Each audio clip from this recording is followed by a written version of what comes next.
ಕಲಬುರಗಿ ಜಿಲ್ಲಾ ಕಾಂಗ್ರೆಸ್ ನಾಯಕರ ಜಗಳ ಹಾದಿರಂಪ ಬೀದಿರಂಪ ಎಂಬಂತಾಗಿದೆ.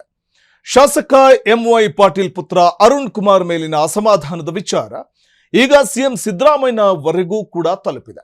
ಕಲ್ಯಾಣ ಕರ್ನಾಟಕದ ಕೈ ನಾಯಕರ ಕಲಹದ ಕಂಪ್ಲೀಟ್ ಡೀಟೇಲ್ಸ್ ಇಲ್ಲಿದೆ.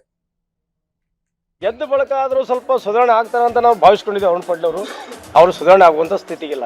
ನಾನು ಶಾಸಕರ ಮಗ ಇದ್ದೀನಿ, KKRTC ಚೇರ್ಮನ್ ಇದ್ದೀನಿ, ನನಗೆ ಟಿಕೆಟ್ ಸಿಗುತ್ತೆ ಅಂತ ಹೇಳಿ ಅದು 100ಕ್ಕೆ 100 ತಪ್ಪು. ಕಲಬುರಗಿ ಕಾಂಗ್ರೆಸ್ನಲ್ಲಿ ಮನೆಯೊಂದು ಹಲವು ಬಾಗಿಲುಗಳಾಗಿವೆ. ಅಫ್ಜಲ್ಪುರ ಕ್ಷೇತ್ರದ ಕಾಂಗ್ರೆಸ್ ಶಾಸಕ ಎಂವೈ ಪಾಟೀಲ್ ಪುತ್ರ ಅರುಣ್ ಕುಮಾರ್ ಪಾಟೀಲ್ ವಿರುದ್ಧ ಸ್ವತಃ ಕಾಂಗ್ರೆಸ್ ಮುಖಂಡರೇ ಕಿಡಿಕಾರ್ತಿದ್ದಾರೆ. ಅರುಣ್ ವಿರುದ್ಧ ದೂರು ಕೊಟ್ಟಿದ್ದು ಕಾಂಗ್ರೆಸ್ ಜಗಳ ಬೀದಿಗೆ ಬಂದಿದೆ. ಸ್ಥಳೀಯವಾಗಿದ್ದ ಕೋಲಾಹಲ ಈಗ ಬೆಂಗಳೂರಿಗೆ ತಲುಪಿದೆ.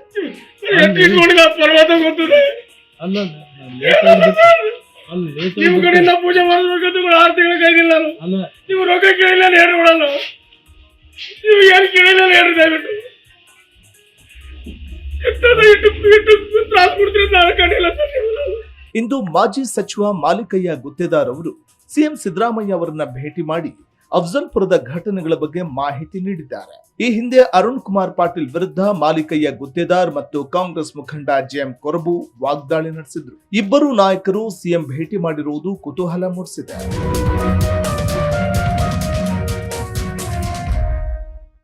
ಅಫ್ಜಲ್ಪುರ ತಾಲೂಕಿನಲ್ಲಿ ಕಾಂಗ್ರೆಸ್ ಪಕ್ಷಕ್ಕೆ ಉಳಿಸಬೇಕಾಗಿದೆ. ಇತ್ತೀಚೆಗೆ ಶಾಸಕರ ಪುತ್ರ ನಡವಳಿಕೆ ಏನು ಇವತ್ತು ಮೂಲಭೂತ ಕಾಂಗ್ರೆಸ್ದವರನ್ನು ಮೂಲಿಗುಂಪು ಮಾಡ್ತಾ ಇದ್ದಾರೆ.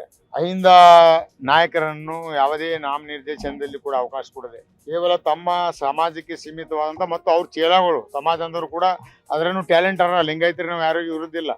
ಟ್ಯಾಲೆಂಟ್ ಇದ್ದವ್ರು ಕೂಡ್ರಿ ಪಕ್ಷಕ್ಕೆ ಒಳ್ಳೇದಾಗ್ತಿತ್ತಂದ. ಟ್ಯಾಲೆಂಟ್ ಇಲ್ಲಾರ್ದವ್ರು ಅವ್ರ ಕೈಗೊಂಬೆ ಆದವ್ರೊಂದಿಗೆ ನಾಮಿನೇಷನ್ ಮಾಡೋದು. ಮನೆಗೆ ಬಂದಾಗ ನಾವು ಅವ್ರಿಗೆ ಫುಲ್ ಸಪೋರ್ಟ್ ಮಾಡಿ ಬಟ್ ಆ ಸಂದರ್ಭದಲ್ಲಿ ಹೇಳಿದ್ ನಾನು, ಸರ್ ಈ ನಮ್ಮ ಭಾಗಕ್ಕೆ ಕರಜಗಿ ಮತ್ತು ಮಾಸ್ಟರ್ JDP ಏರಿಯಾದಲ್ಲಿ ಇವತ್ತು ಅರುಣ್ ಪಾಟೀಲ್ ಅವ್ರ ಬಗ್ಗೆ ಸರಿಯಾದ ಅಭಿಪ್ರಾಯ ಇಲ್ಲ. ಜನರದು ವೋಟರ್ಸ್ ಕಾರ್ಯಕರ್ತರದು ಅಭಿಪ್ರಾಯ ಇಲ್ಲ. ಅದಕ್ಕೆ ಕ್ಯಾಂಪೇನ್ ಸಹಿತ ಇಲ್ಲಿ ಮಾಡಬೇಡ್ರಿ ಅಂತ ಹೇಳಿ ಅವ್ರಿಗೆ ನಾನು ಅವಾಗ ನಿಮ್ಮ ಸಂಜಯ್ ಡಾಕ್ಟರ್ ತಂದು ಕ್ಯಾಂಪೇನ್ ಮಾಡ್ರಿ, ನೀವು ಇವ್ರನ್ನ ಕಡೆ ಬೇರೆ ಕಡೆ ಕಳಿಸಿರಿ ಅಂತ.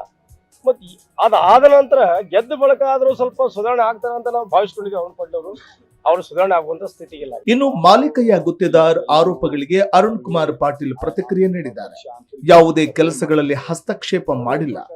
ಕಾಂಗ್ರೆಸ್ KKRTC ನಿಗಮದ ಅಧ್ಯಕ್ಷರನ್ನಾಗಿ ಮಾಡಿದೆ.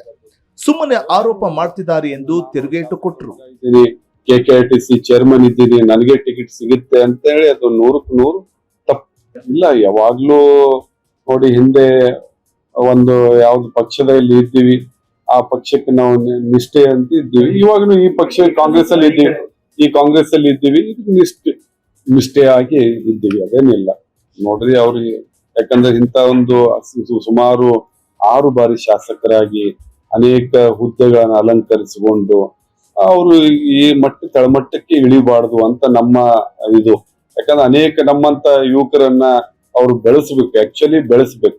ಏನೇ ಇರಲಿ, ಒಂದೇ ಪಕ್ಷದಲ್ಲಿದ್ದವರ ಜಗಳ ಈಗ ಬೆಂಗಳೂರಿಗೆ ಬಂದಿದೆ. ಕಲಬುರಗಿಯ ಸಮಸ್ಯೆಗಳನ್ನ ಸರಿಪಡಿಸಲಿಲ್ಲ ಅಂದ್ರೆ ಮುಂಬರುವ ಚುನಾವಣೆಯಲ್ಲಿ ಕಾಂಗ್ರೆಸ್ಗೆ ಹೊಡೆತ ಬೀಳುವುದಂತೂ ಸುಳ್ಳಲ್ಲ. Purushottam Kulkarni, freedom TV, Kalaburagi. ಕ್ಷಣ ಕ್ಷಣದ ಸುದ್ದಿಗಳಿಗಾಗಿ ಫ್ರೀಡಂ ಟಿವಿ ಸಬ್ಸ್ಕ್ರೈಬ್ ಮಾಡಿ, ಲೈಕ್ ಮಾಡಿ ಹಾಗೂ ಫಾಲೋ ಮಾಡಿ. ಹೊಸ ಸುದ್ದಿಗಳ ನೋಟಿಫಿಕೇಶನ್ಗಾಗಿ ಬೆಲ್ ಐಕಾನ್ ಮೇಲೆ ಕ್ಲಿಕ್ ಮಾಡಿ.